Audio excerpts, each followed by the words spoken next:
Well, good evening. And hello to Nev and Lex in chat there. And the Industrious Ant. Majenko has gone for dinner, I think, and Chloe's here as well. Excellent. Hello, everybody. Yes, it's Lex. The bowel gembling thing there is a... Why have I left the open interface open? Hang on 1 second. Whoop, go away. Why is that not done yet? There we go. Yeah, the bowel emblem there is one that a friend of mine, Roger, drew for me years ago. At his barbecues, he puts or gives everybody little stickers to identify their beer glasses, and because I didn't have anything, he knocked that up based on the old DEC logo because he knows I do VMS stuff for work. And so I just turned that into a pastiche of the old ITV Schools roto from Channel 4 because I'm in my 40s. That's that's what we consider cool. Well, a bit of a fancy set, a bit of a crush setup at the moment. I'm sitting far too close to the camera because behind the laptop here is the logic analyzer. It takes up too much room on the desk. As I said, yes, Chloe. Unfortunately, that's not a useful way to identify my beer glass. My beer glass nearly always has beer in it. Very temporary gaps where it doesn't, but soon refilled. Yeah, so last time I said that I couldn't figure out a way to fit the VT240 in its chassis because the power supply's in the lid. It has to open up and it takes up far too much room, and I couldn't fit it on the table with the streaming setup and the logic analyzer. It's given me the right runaround this week, so I had to figure out how to set up the logic analyzer, and step one appeared to be to get the... if I can switch over... Whoops, I've left the open interface running again. Why is that showing up when it shouldn't be? I do not get on with OBS. There we go. There we go, right. So, we have the power supply in the back.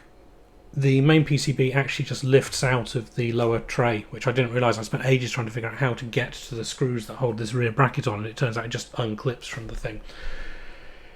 So that is now set up and running and able to be probed and explored at will, and then behind the laptop is the logic analyzer and a vase of daffodils because it is almost spring. Where are we? There we are. Yes, indeed, Cobb, and hello. It is... Well, I think my main problem is I'm fiddling around in studio mode because I like to be able to see what's going to happen automatically as the intro plays out, but it's just getting confusing, so I might switch back to normal mode. So, where were we last time? We had a probe around, and we found that the T11 here, which is a PDP-11 on a chip, was coming out of reset okay, but we were not seeing... we were seeing RAS activity at the DRAM bank here, but not CAS activity. I should probably explain, because I know a lot of you have the computer engineering or electrical engineering background to understand what I mean when I say we were seeing RAS and CAS, but not everybody. Hello, Diziak. Yes, fart. No fart redeems here, I'm afraid. So this is DRAM, and modern DRAM, dynamic RAM, uses two address strobes, RAS and CAS, row address strobe and column address strobe, and each one's... Hi Matt, how are you doing? Each strobe's in half of the address that the CPU wants to access, or the system wants to access. So first it presents top half of the address and asserts RAS, the row address strobe. Then if it wants to actually do anything with that memory, it presents the lower half of the address on the same pins, strobes CAS, column address strobe, and that opens or selects a bit in each of these chips, which are I think 16K by 1 bit, and then it can either write to that bit or just read the value out, whichever it wants. If we were seeing we were seeing RAS and no CAS, which is fine because that means it's just a refresh cycle which it has to do periodically to keep the RAM alive. If we were seeing CAS with no RAS, that would be a bad sign because nothing would ever get selected. Hi Majenko. Lasagna sounds good.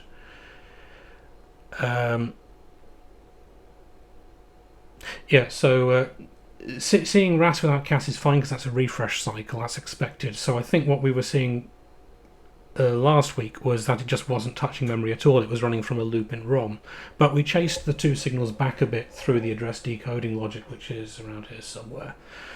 And eventually we found that one of the RAS signals was stuck low, coming out of this chip here, which was an OR gate that generates a subsidiary RAS signal from something or other. And we were seeing activity on the inputs but nothing on the output, which is obviously not right. So I desoldered that on Saturday, and it turns out this board is an absolute pig to work on, and desoldering it took a bit longer than I would have expected, and required some faffing around with not just the desoldering gun but the hot air to even get the power pins out, and it was an absolute nightmare. And I got the chip out and I dropped it in the old TL866 and tested it, and it tested out fine. So I thought, well, maybe something is pulling that signal down where it shouldn't. So I had a look. Put the chip back into circuit in a socket, and everything worked. Well, no, hang on, that's wrong. Everything didn't work, but the signal was back to normal. It was toggling as expected on activity on the input. So I hooked up the logic analyzer, because we were seeing proper memory activity, as far as I could tell, on the ROMs and the RAM, and everything looked almost right and such like, but it wasn't working. So I fired up the logic analyzer and tried to sniff what the T11 was doing on the memory bus. And the answer was, it was doing a lot of writes. It wasn't doing a single read, which is odd, because the first thing it should do is read an instruction, but instead everything that I expect to be a read was showing up as a write of the lower byte. Because it's running in 16-bit mode. It can run in 8 or 16, and DEC here are using it in 16 bits. So if it wants to write a word, it can write a word at once. If it wants to write a byte, it can write either the low or the high byte of the 16 bits. And everything was showing up as either a write entire word or write low byte. So I had a look, and the write low byte strobe coming out of here and going into that chip there, I think, was stuck low, or it was showing at most about 800 millivolts, which wasn't enough to be read as high. So I had a look, and it only goes to a couple of places, that one. It went to that chip, I think, and this one up here, which generates the write strobes for the memory, and somewhere off in the address decoding somewhere. So I pulled that chip out as well, except I got it wrong. I looked at the board and thought, well, it's the one. It's the one above the one I've desoldered last time. So of course I turned it over and desoldered the one below. And then I said some rude words when that one failed to test out as an AND gate, which is what that is, because it's actually a NOR gate. So once I realised my mistake there, I desoldered that one and had a look, and the signal was still not what it should be. Even with that one removed, there was a low voltage present there, so I knew it was something else on that line was the problem. So I desoldered this one up here, and that didn't fix it, and then I desoldered... No, I didn't. Then I desoldered that one. It must have been one of those. Anyway. And that still didn't fix it. So I had a look, and it turns out that the way this board is constructed, it doesn't have what we would consider traditional solder mask on it. Instead, there's a layer of some sort of thick epoxy goo, and inside that they've embedded the traces. So A, it's not very good at being solder mask, you can quite easily solder through it, and B, in my efforts to desolder one of those chips, I had accidentally shorted a couple of pairs of traces. Cobb, I'm hoping I do not have to socket that whole board, because I think at that point it is probably scrap. So, figured out which traces those were, and they run all over the place. One of them, there were two shorted pairs. One was the write low byte strobe, which was shorted with... where are my notes? My notes are here somewhere.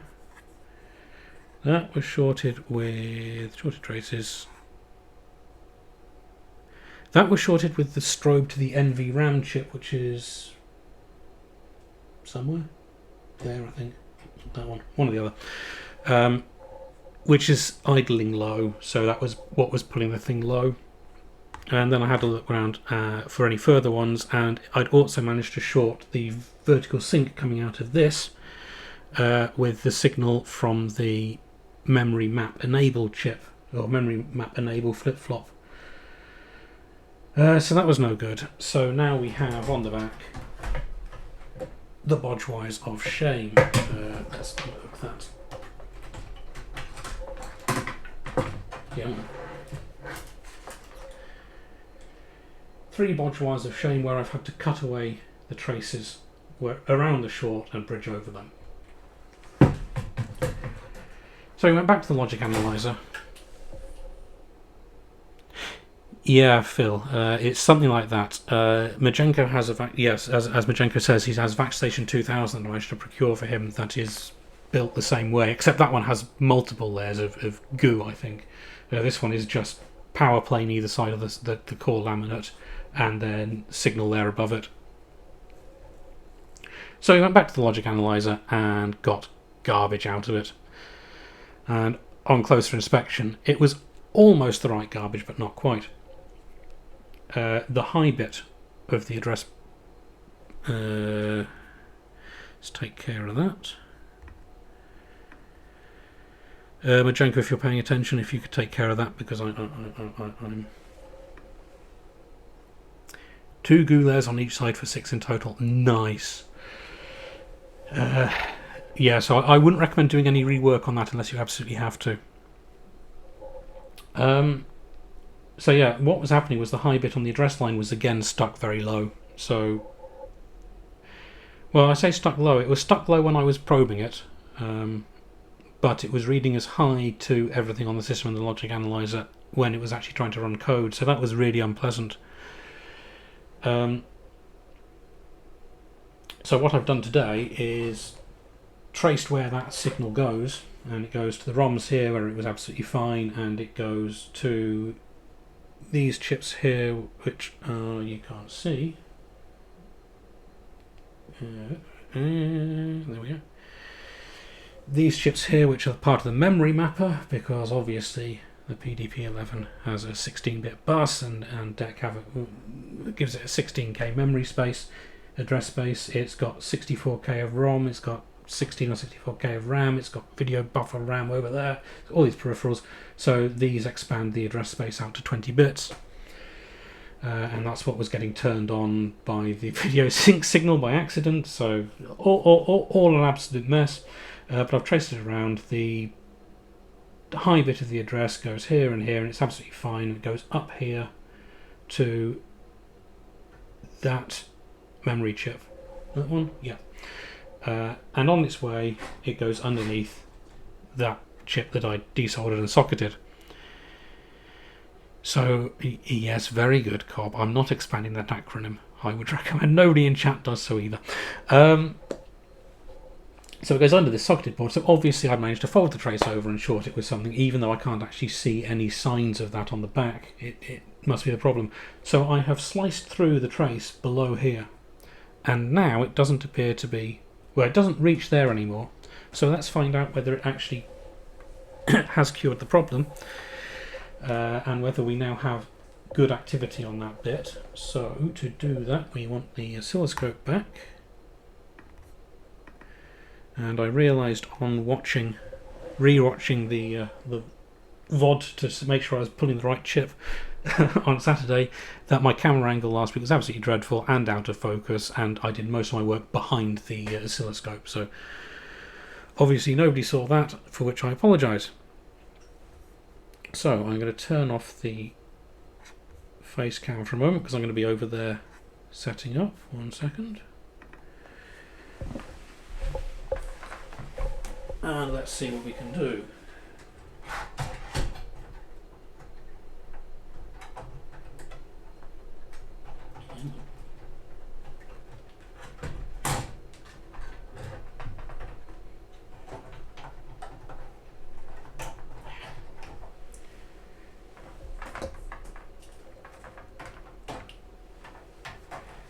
Give it a decent ground, and off again.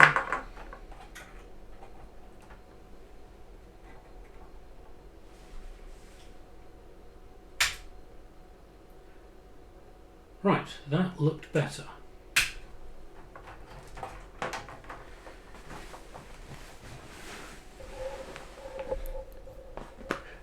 See you never enjoy tea. Yeah, so we appear to have actual activity on, what do they call that pin, AD15 or something. Oh, in fact, I can show you, I figured this out. I should have remembered earlier. If I do that, there we go. DA15 was the pin that was stuck there and is now free, so hopefully we'll see something. I should have been referring to this as I was talking about all the signals we were tracing last time, but I completely forgot I'd managed to figure that out. It turns out that OBS can only see Windows running on the same virtual desktop as itself. So this is where the stream gets noisy, I'm afraid, because my logic analyzer is a ancient beast of a thing from HP, a 1650B, and it has a gigantic fan in the back and it makes a loud grumbly noise. So if this sounds awful, I apologise.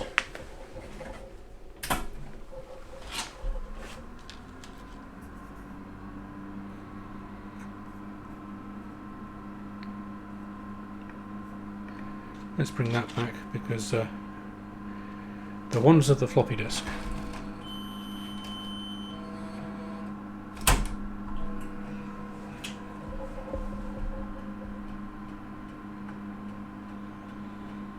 Well, there we go, a 20-minute intro. That should kill some time, shouldn't it?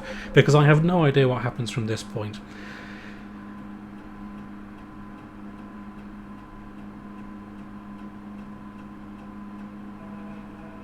Ah, excellent news then. I was a bit worried about that because the microphone is, well, it's about 20 centimetres away from the front panel of the thing. So, right, we want data disk. Where's the data disk gone?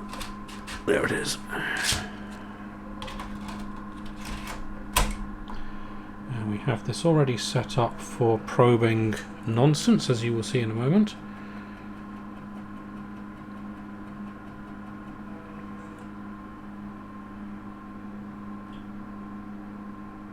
And there shouldn't be any dishwasher or stomach going on at the moment with Jenko. The washing machine was running earlier, but luckily it finished just in time. So what do we want? We want a... Let's go for a timing trace first, just to see what's happening.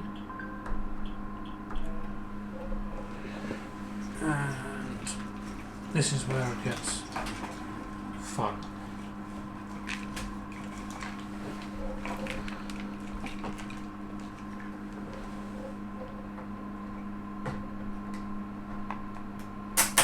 Ooh.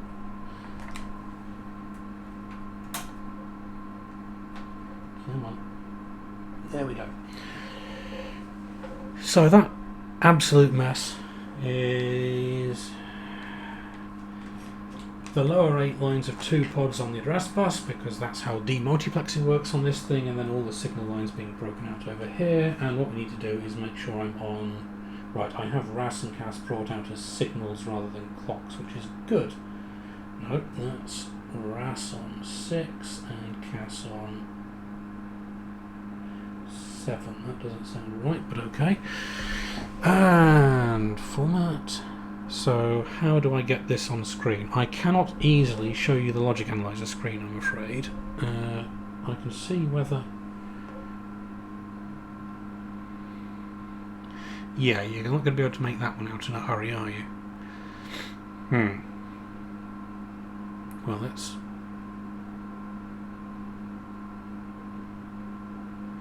No.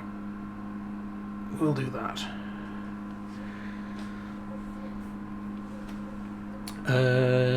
So yeah, let's power up and see what we see. Run.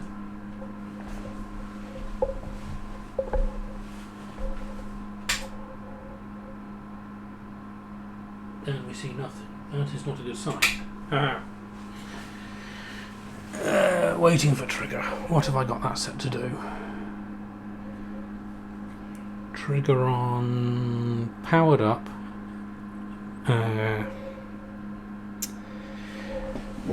Okay, well, we'll try that cob and see what happens. I figured it would be too small to read in the frame, but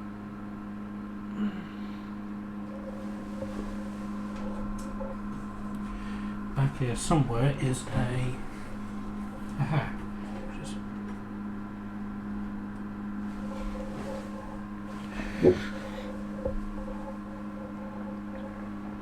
Well, now I can't read the status messages, but I don't know whether that's at all visible on stream now. I'll turn off the oscilloscope for the time being. And now you can see my OBS. Excellent. Right, so why has that not worked? Am I getting any activity on those lines at all? It would help if the dip clip was actually attached properly, wouldn't it?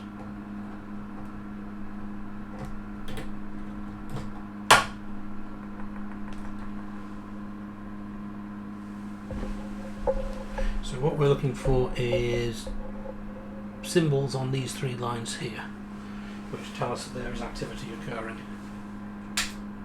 There we go. That's more like it. So let us hit run. Oh, we've got something. Wonder what that was.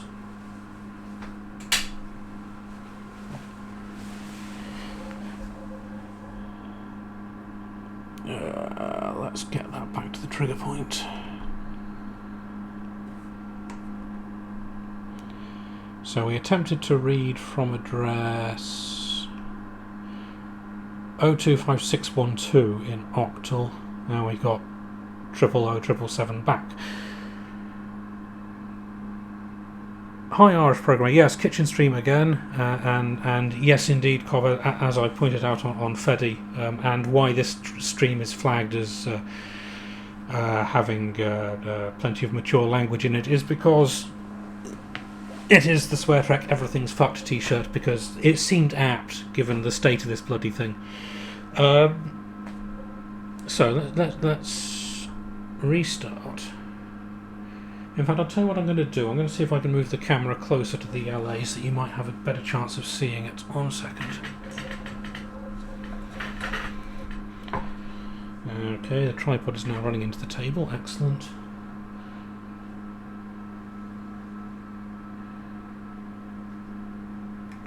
How's that? Is that at all visible or readable? I can't tell from my tiny preview. Let's do that. Yeah, possibly. We'll see how it goes. So, we're on. Let's start up. There we go.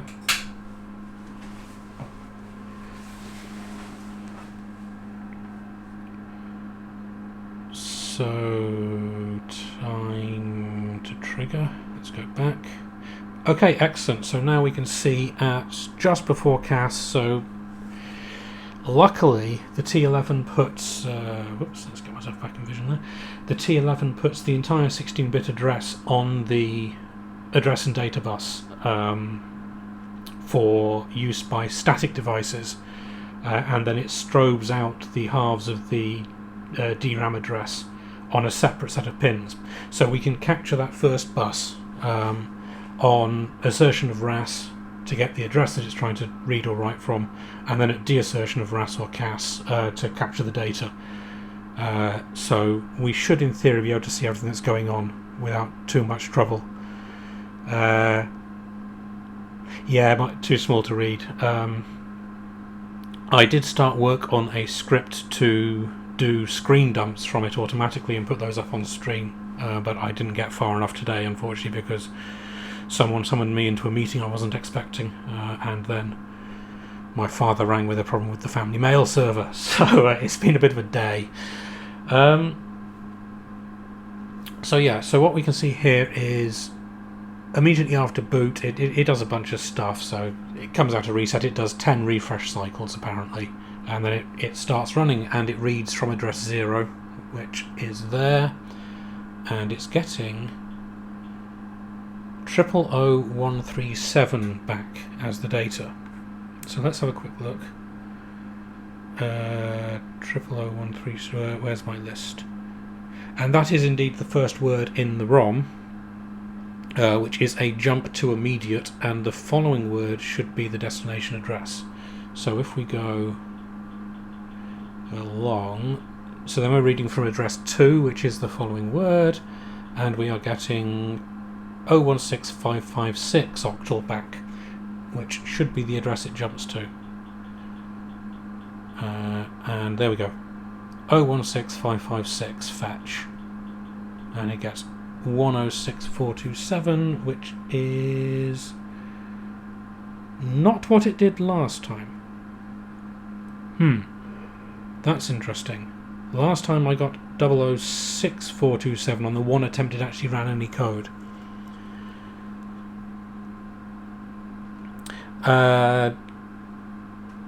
Hang on, let me catch up with chat. Cobb, World of Flavours. No, that's a pizza stone, which is on the chair at the end of the table. I hadn't noticed that. Webcam on a stick. Well, this is webcam on a tripod at the moment, unfortunately. I could... hang on. Where's... no. Well, I can't go there, but I can go... there.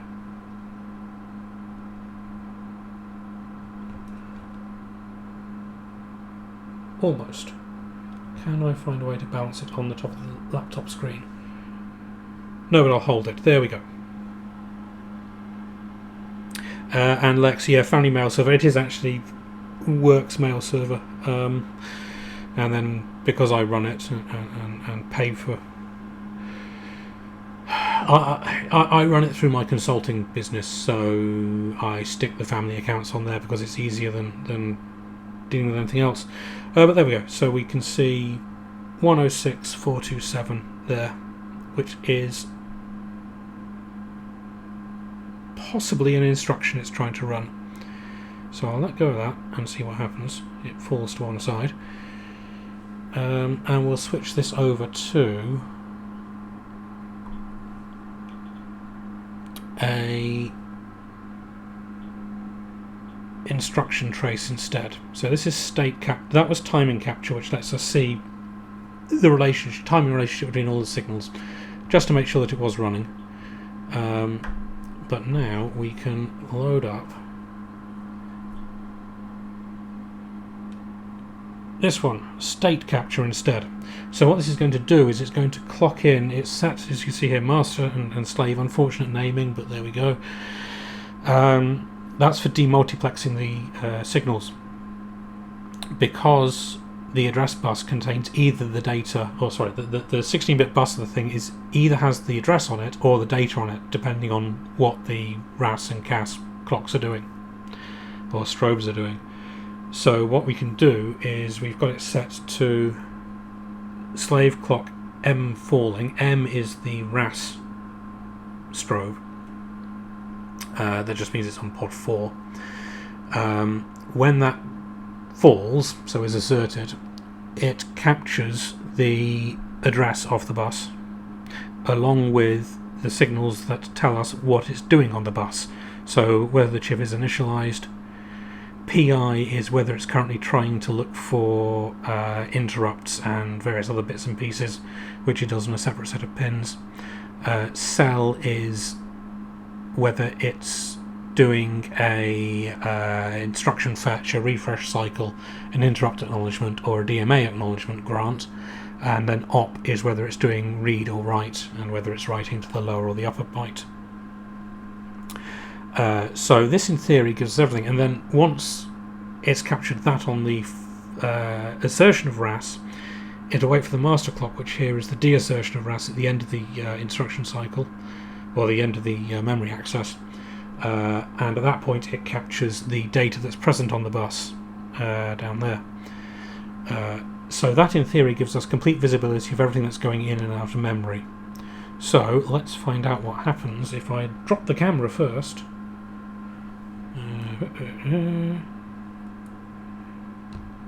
Nope, no, that's not going to work. I'm going to pop this back on the tripod for a moment so that I've got my hands free.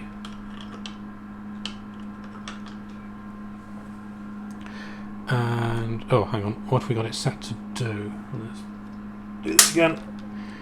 We have it set to capture everything that's going on, and as soon as it sees A, that's our trigger point, and A is an IT1, so once the chip has finished its reset cycle, doing a bus operation of any sort. So not a refresh cycle, because it does 10 refresh cycles before it starts running.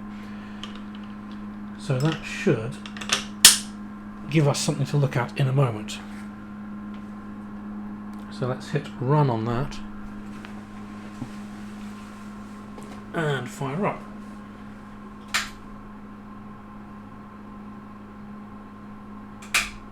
And that was disappointing. Why did we... We got nothing because I am an idiot. When I said it was looking for the edges of the RAS strobe, that has to be hooked up to the clock inputs on the pods, and I have them hooked up to data inputs so I can see them in the timing analyzer.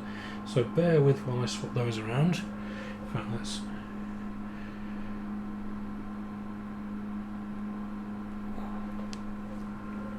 Yes, got an absolute idiot. World's biggest, that's the problem. So pins 6 and 7 were RAS and CAS strobes on the data lines, so we'll unhook those. And we want pod 4 M clock is RAS, which I think was 29, isn't it? Pin 29, yes. Should be that one. I'm not used to doing this with a camera a couple of centimetres above my head. One moment, there we go. We'll hook up pod 5 clock to CAS just in case we need it in a bit.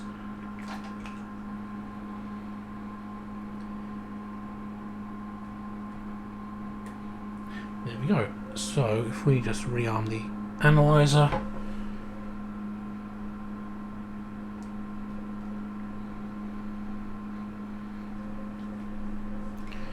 we are ready to capture. There we go. It'll only capture 1024 states at once, so we can shut down within a moment or so of it starting up, and let's have a look at what we've got.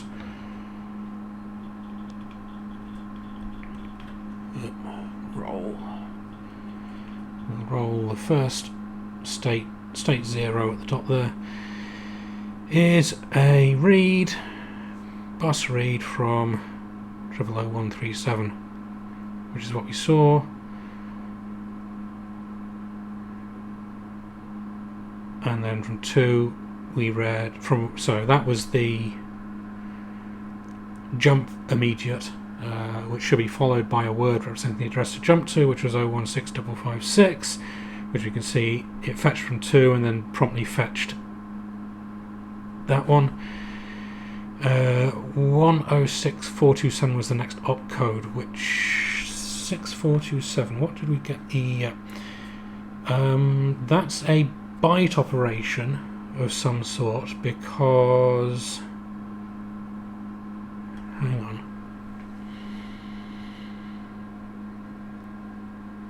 so I think the 7 is the destination register, which is the program counter. 2 is the mode in which it's actually the program counter. 064 is the operation, and 1 is a flag that means do this to a byte. And I'm not entirely sure that makes a huge amount of sense. So what we want to do is look at the, if we turn Safari back on, and look at the, I'm going to pop that on the top of the laptop.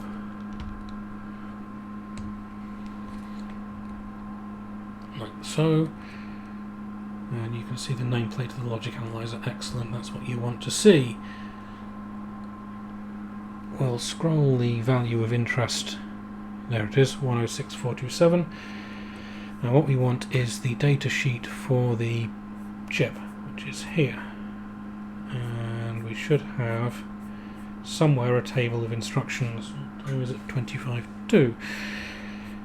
Table of instructions. It's down from here, isn't it?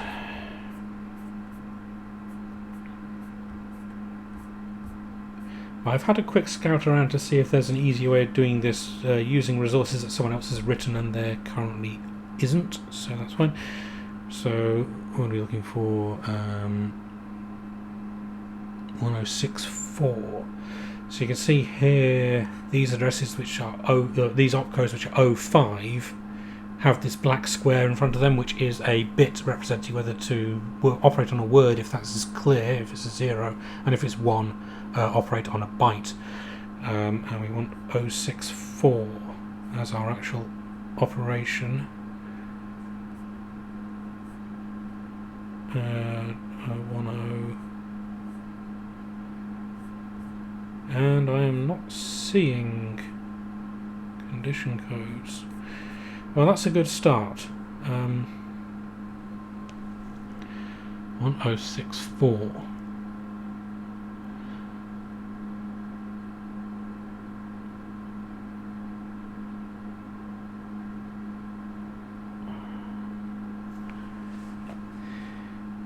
Do sing out if you spot anything I'm missing, but at the moment... Oh, there, 1064 SS, move byte from PS. Processor status, presumably. Let's have a look for that.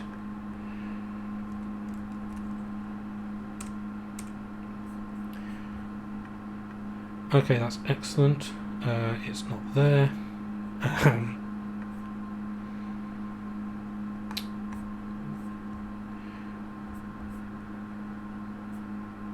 Which way is it going to be? It'll be down from here, I think, because it's a...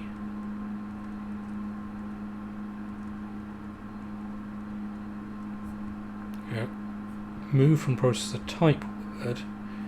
Misc. Oh, wait. MF. Huh.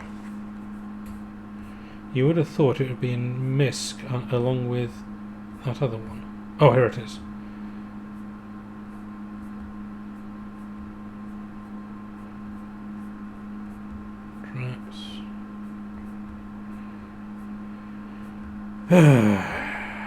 Let's consult the index.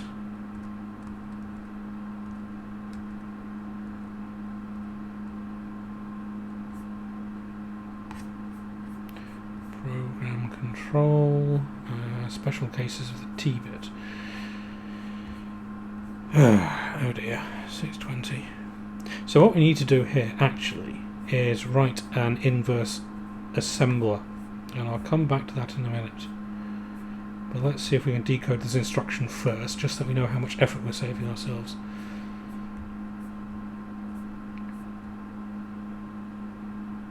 Register. Where's the... There is somewhere a table which shows which instructions are which type, and I have lost it. Right.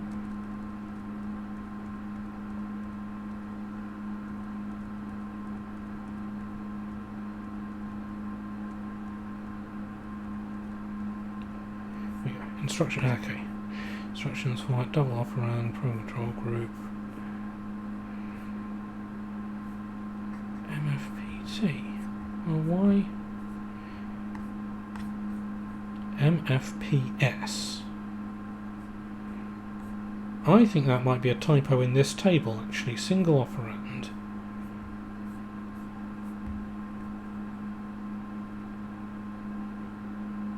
.1064, move byte to PS.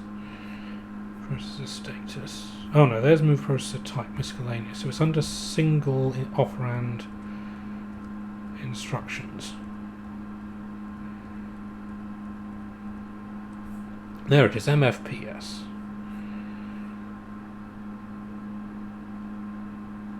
Eight-bit contents of the PS are moved to the effective destination. If the destination is mode 0, well, that's not much help, really, is it?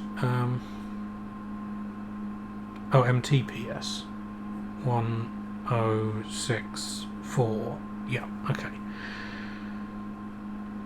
8 bits of the effective operand replace the current contents of the PS. So the PS is the processor status register. Well, it seems like a sensible... let's look up what's in that register first before I continue that thought. Interfacing. Address mode instruction set. Processor status word. You would have thought... There it is. Figure 1.3.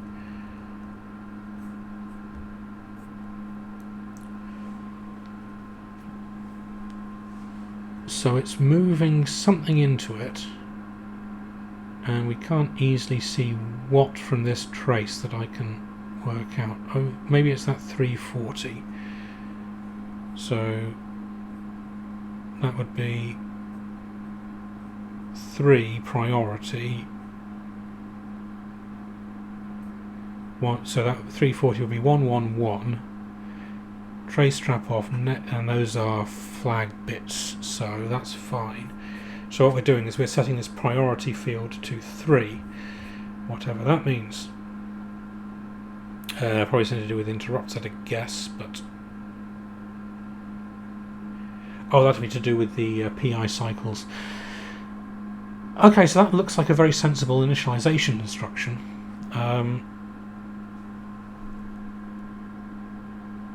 So I wonder what we need to do here. Let me switch back. Let's keep tracing. Let's turn Safari off and keep tracing. And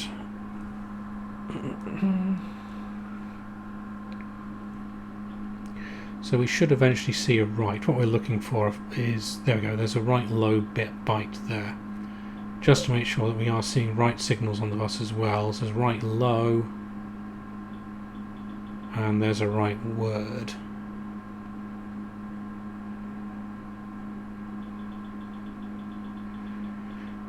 Okay, so we are seeing good processor activity as far as we can tell. The first couple of instructions it executes make sense in context. So what was, that's read 12700. Oh, I've lost my place in the book again.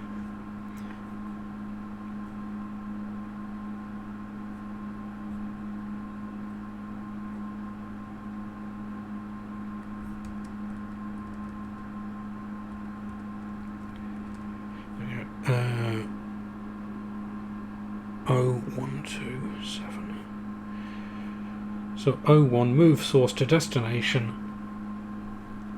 27 is the source, which is the following, is the word following the program counter, into register 0, and then we do a read of that, and it's a 2, and then we carry on 00407. Right, so I think the next steps here. Well, there are two things we can do. One we can do now, in the next 15 minutes before the end of the stream, and one is going to take a little bit longer. Let me switch back to, excuse me, to the face cam. 1 second. I do have a ROM dump. I do not have a disassembled copy of the ROM dump. That is one of the things to come up next. I'm going to pop this back on the tripod. I'm going to switch scenes and then pop it back on the tripod. There we go. So yeah, there are two things we can do here.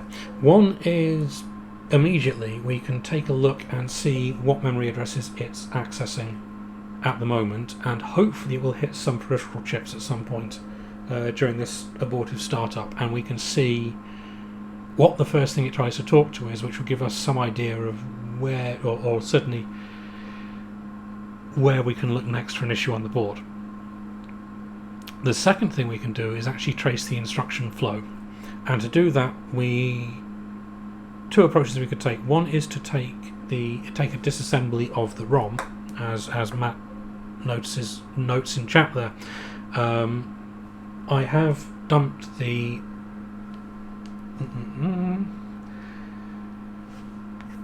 let's switch back to that one. I have dumped the ROMs here, for the T11 chip, and there's one over here for the 8085 here, which is, as I said in the previous stream, is the text processor for the system. so that's in charge of drawing text on the screen. I've dumped those all and verified them against someone else's dumps, so that's good. Disassembly, I don't... Good point, I do have Gidra installed on this machine. I thought I had Gidra installed on this machine, but maybe I don't. Run. We shall find out whether it speaks PDP-11. It might do. It might not. Let's see. File import.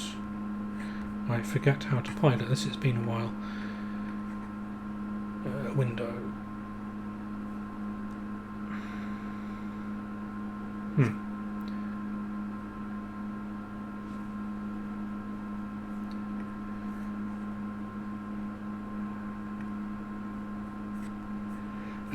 Anyway, I'll come back to that. So yeah, we could disassemble the ROMs and see if we can figure out what's supposed to be happening in there, but we can also look at... I've lost my window. We can also write what's called an inverse assembler for the logic analyzer, and that's a chunk of code that you load into the LA, and it runs for every row in the state display here.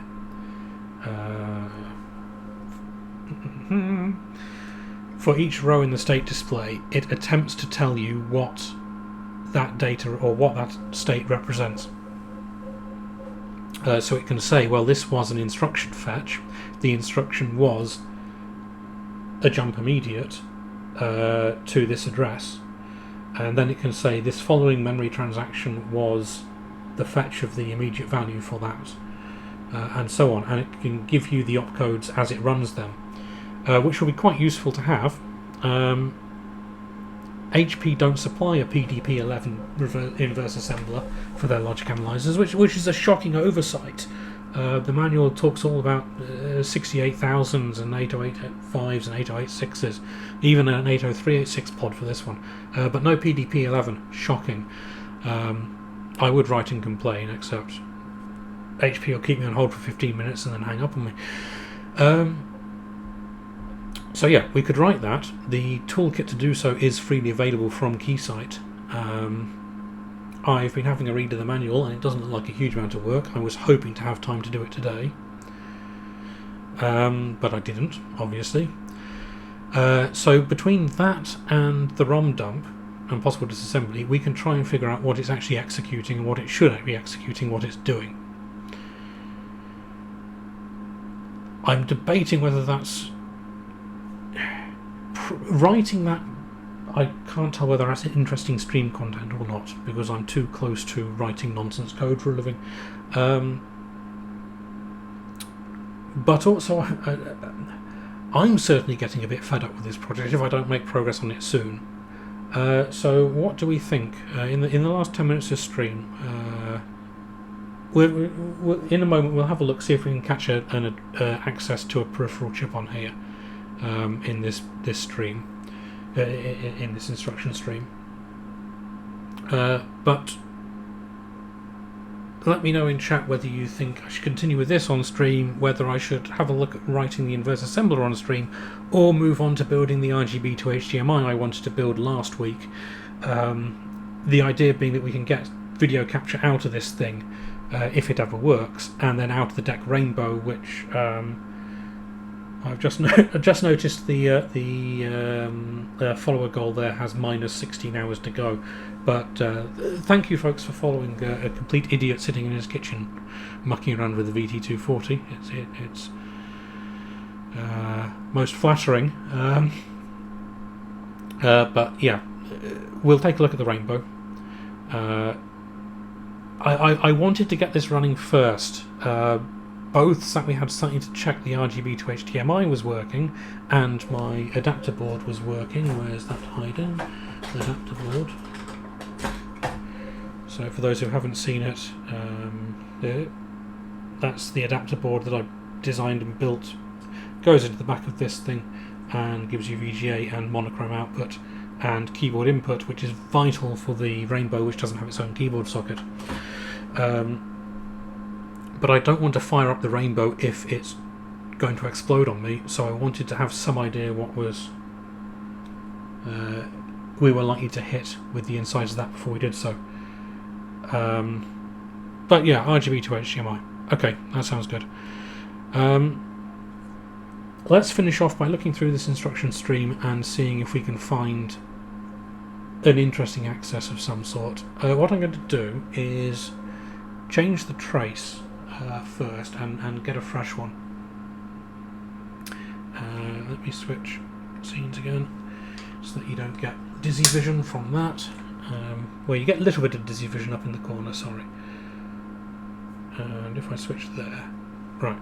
So what we'll do is we'll change the trace specification here so that we only storing state B, or can't remember what they call them, qualifier B I think, and we'll change that so that it only stores bus operations rather than having the refresh cycles getting in the way.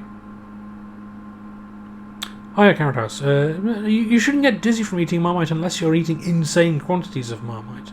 But bad dreams are another matter. So yeah, we'll change that so it only captures actual bus operations, transactions, rather than refresh cycles. Set that to run. And let's see if I can prop that there long enough to go and turn the...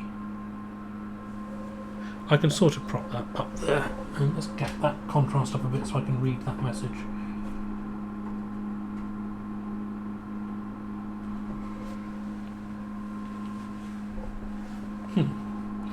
Okay, the camera obviously compensated for that.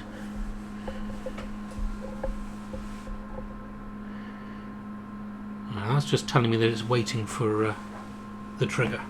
So, let's fire it up. And you can't see anything because the camera is pointing in the wrong direction. But no, that's not working. There we go. So back to the state listing. We can see those. Why is it done? That's not what I was expecting to see, but anyway, we'll come back to that, or I'll think about that later, because we've got 5 minutes left. Yeah, people putting too much Marmite on toast is a fine sport. My grandfather used to work with, he was in agricultural botany, and he worked with farmers in the southwest and in Brittany. And on one occasion a French delegation came over, were staying in a hotel, and they picked up the Marmite. As you know, it has the shape of the pot on the front, which the pot is actually called a marmite in French, I think. And this French farmer looked and said, what is this marmite? And one of my grandfather's colleagues said, oh, it's like jam, you put it on your toast. So he promptly did put a great big thick slathering on there. And nobody said anything, and I don't think he ever ate it again, frankly, which I believe is what Carrot House might have done the first time round. But I understand he's since tried it in more introductory quantities. So do let us know what you thought of it in chat there, Carrot House. Well, more palatable. We'll take that. One of us, obviously.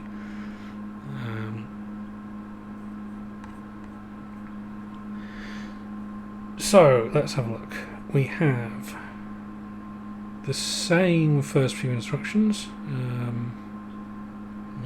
Hope I didn't switch out of roll mode, wouldn't it?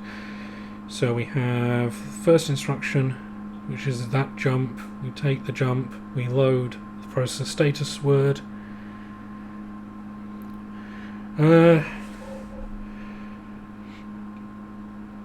I wouldn't say he's necessarily responsible for the reputation of British food on the continent, but he was certainly, at the time, the organisation was called Code Brick, Cornwall, Devon, Brittany cauliflowers, specialising in raising new types of cauliflower, or for disease resistance, pest resistance, that sort of stuff. So if you don't like cauliflowers, maybe he could be blamed for that, I don't know. Passed a few years ago, so I can't ask him, but anyway. So we loaded the process status word, and then we get this 0127, which was, if I was looking at the right window it would help, 0127 move source to destination. So that's loading a byte from the, no, it's loading a word from after the program counter into register 0, and then we read a 2, so that's what it's loading, and then 000407. So you can see why an inverse assembler here would be useful, because it can actually do all this decoding for us instead of me having to alt tab back to Safari every 30 seconds. 000407, 000 is a branch, unconditional branch 407, so it's 7 words forward in theory. So from 000407, oh yes, because you add the program counter once it's read, that will be 01656 5770. Yeah.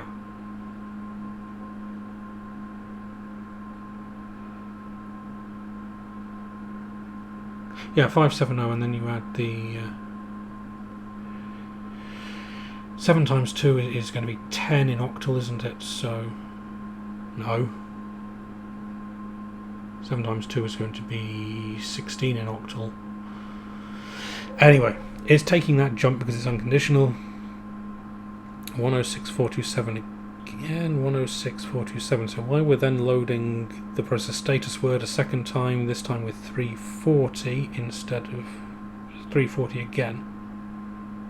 106606. Sorry, I'm rolling the screen because I'm looking at it through the laptop's display, and it's all a bit strange.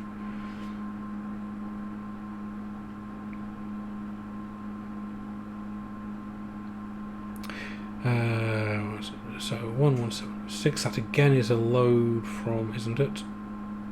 Yeah, 0127, so that's loading register 6 with... Register 6 is the stack pointer, so that's interesting.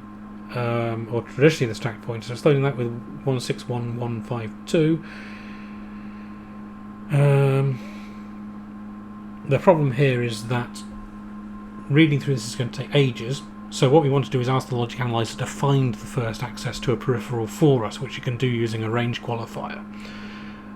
But, as I mentioned earlier, there's a memory mapping circuit on this to expand the 16-bit address bus of the T11 chip to a 20-bit one for the rest of the system. So we need to catch writes to that first, that we know what's being set up. And can I find that very quickly in Safari? Because I notice it's just gone 7, so Shelby is streaming. So we'll raid him in a minute, but let's give him a couple of minutes to get up and running. Oh, Lex, thanks for the follow. Sorry, I didn't notice that. Let's give Shelby a couple of minutes to get up and running, and in the meantime I shall turn Safari back on. And we'll have a look at the theory of operation manual for the 240, and somewhere in here is a table of addresses. Let's look for NVRAM. No. Okay, it's obviously not OCR'd. No, it is OCR'd because I can search for some chip names. Oh, there we go. There's the memory map, so we're looking for something. IO page 170. So maybe what we can do is trigger on an address to an access to address. No.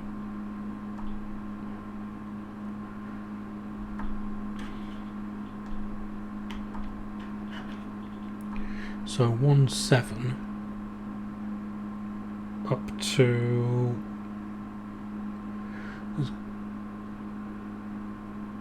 Yeah, I could have done that in octal. 1, 2, 3, 4. Done. Let's see what happens.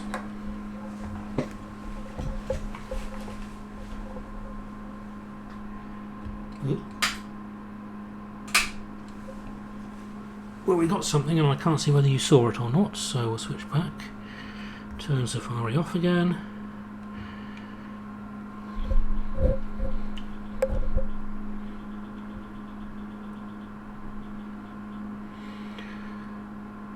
So there we read from 170040, which will be our first peripheral.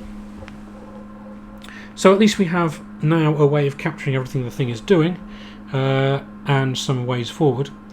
But I think we might take a break here, build the IGV to HDMI next week, and take it from there. So in the meantime, thanks for joining me. Let me switch back to that camera. Thank you for joining me. It's been not as productive as we would have liked, but we got something out of it. And yeah, I'll see you next week.